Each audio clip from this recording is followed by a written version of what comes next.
사도행전 18장 24절부터 28절까지 말씀입니다. 알렉산드리아에서 난 아볼로라 하는 유대인이 에베소에 이르니 이 사람은 언변이 좋고 성경에 능통한 자라.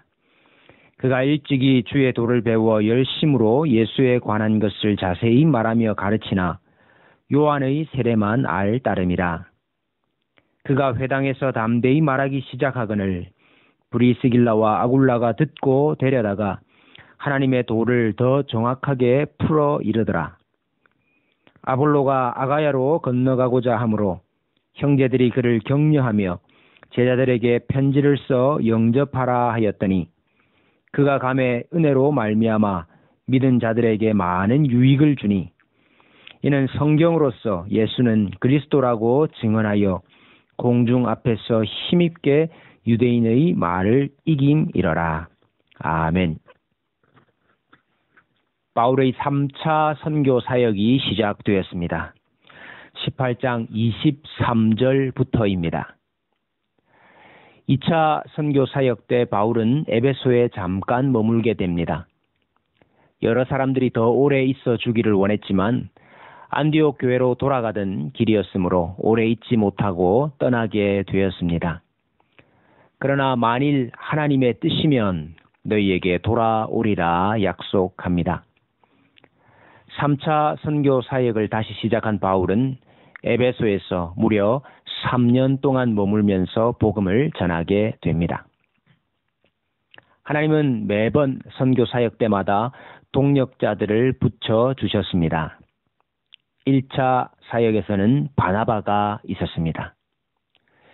2차 사역에서는 바나바와는 헤어졌지만 루스드라와 이고니온에서 디모데를 만나게 하시고 드로아에서는 실라를 만나게 하셨습니다. 빌립보성의 루디아를 만나게 하셨고 고린도에서는 브리스가와 아굴라를 만나게 하셨습니다. 오늘 3차 선교 사역을 시작하면서 하나님은 에베소에서 아볼로라 하는 제자를 준비시켜 두십니다. 아볼로는 알렉산드리아에서 난 유대인이라 했습니다. 로마 제국 당시 수도가 로마였고 그 다음이 알렉산드리아였습니다. 70만 권의 책이 있는 도서관이 있을 정도로 학문의 중심지였습니다. 유명한 수사학자와 수학자, 철학자들의 고향이었습니다. 이런 도시 출신답게 아볼로는 언변이 좋고 성경에 능통한 자라 했습니다. 뿐만 아니라 그는 가르치는 일에 열정을 가지고 있었습니다. 25절에 그가 일찍이 주의 도를 배워 열심히 예수에 관한 것을 자세히 말하며 가르쳤다고 했습니다. 그러나 그는 세례 요한의 세례만 알고 있었습니다.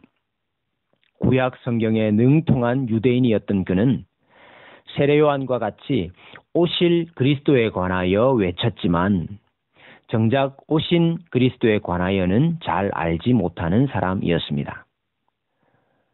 회당에서 아볼로의 말을 들은 브리스길라와 아굴라 부부는 그를 데려다가 하나님의 도를 더 정확하게 풀어 가르쳐 줍니다.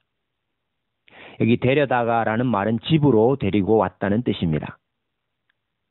아볼로는 세계적인 학문의 중심지에서 태어나 교육을 받은 당대 최고 지식인이었습니다. 반면 브리스길라와 아굴라 부부는 천막 만드는 일을 했던 사람이 아닙니까? 자칫 교만하여 내가 저들에게 무엇 들을 것이 있겠느냐 그렇게 생각할 수도 있습니다. 그러나 놀랍게도 하나님은 아볼로의 마음을 열어서 브리스길라와 아굴라 부부를 인정하고 그들로부터 듣게 하셨습니다. 이렇게 하여 생겨난 동력자 아볼로, 하나님은 그에게 아가야 지방으로 건너가서 복음을 전하고 싶은 열정을 주셨습니다. 성도들의 추천을 받아 아가야 지방으로 갔습니다. 주로 고린도에서 사역을 했던 것 같습니다. 아볼로는 얼마 지나지 않아 고린도 교회의 영적 지도자가 되었습니다. 우리는 고린도 전후서를 통해서 아볼로라는 인물을 좀 더 추적할 수 있습니다. 고린도 교회는 분파와 당이 나누어졌던 교회이지요. 고린도전서 1장에 보면 4개의 파가 있었습니다. 나는 바울에게, 나는 아볼로에게, 나는 게바에게, 나는 그리스도에게. 그만큼 아볼로의 영향력은 고린도 교회에서 아주 컸습니다. 바울은 고린도 교회를 자신이 개척했고 뒤이어 아볼로가 사역했지만 자신도 아볼로도 아무것도 아니며 오직 교회의 주인은 하나님이심을 고백합니다. 고린도전서 3장 4절에서 7절 말씀에 그런즉 아볼로는 무엇이며 바울은 무엇이냐? 그들은 주께서 각각 주신 대로 너희로 하여금 믿게 한 사역자들이니라. 나는 심었고 아볼로는 물을 주었으되 오직 하나님께서 자라나게 하셨나니 그런즉 심는 이나 물 주는 이는 아무것도 아니로되 오직 자라게 하시는 이는 하나님뿐이니라. 아볼로 역시 마찬가지였습니다. 고린도 교회 성도들이 아볼로를 다시 초청했습니다. 바울은 파볼로 나누어져 있는 이때에 아볼로를 시기와 경쟁의 대상으로 여기지 아니하고 다시 돌아가서 고린도 교회를 돌아봐 주기를 권면했습니다. 고린도전서 16장 12절에 형제 아볼로에 대하여는 그에게 형제들과 함께 너희에게 가라고 내가 많이 권하였으되 지금은 갈 뜻이 전혀 없으나 기회가 있으면 가리라. 아볼로는 지금은 갈 뜻이 없으나 기회가 있으면 가리라고 했습니다. 바울이 개척한 이 교회로 돌아가는 것이 혹시 바울에게 누가 되지 않을까? 파당이 나누어진 이 교회 상황에서 더 문제를 악화시키지는 않을까 하여 사양하였던 것 같습니다. 아볼로는 바울의 사역을 인정하고 동력하는 자였을 뿐만 아니라 교회에서 하나님만이 드러나기를 소원했던 것입니다. 바울의 그늘에 가려져서 내가 나를 드러내지 못하고 있었는데 바울이 없을 때에 고린도 교회에서 내 입지를 좀 더 다져야 되겠다. 그렇게 생각하지 않았습니다. 경쟁적으로 서로를 누르고 시기하고 짓밟는 이 세상 속에서 서로 존중하고 인정할 수 있는 것은 교회가 하나님의 교회이고 심는 이나 물을 주는 이가 아무것도 아니라 오직 자라게 하시는 이가 하나님이심을 믿기 때문에 가능한 것입니다. 각각의 사명과 은사를 인정하고 합력하여 주의 뜻을 이루려 했기 때문입니다.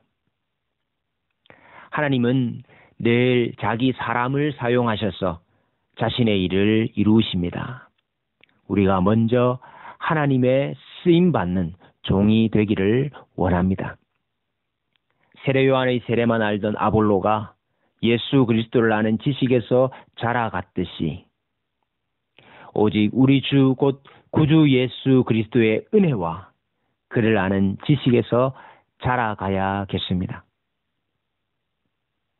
브리스가와 아굴라 부부에게도 마음을 열고 듣고 배우는 겸손한 마음을 우리에게 주시기를 원합니다.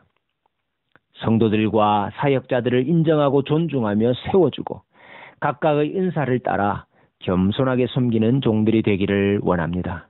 하나님께서 하나님의 일을 위하여 그의 몸된 교회를 위하여 많은 동력자들과 협력자들을 주실 줄로 믿습니다.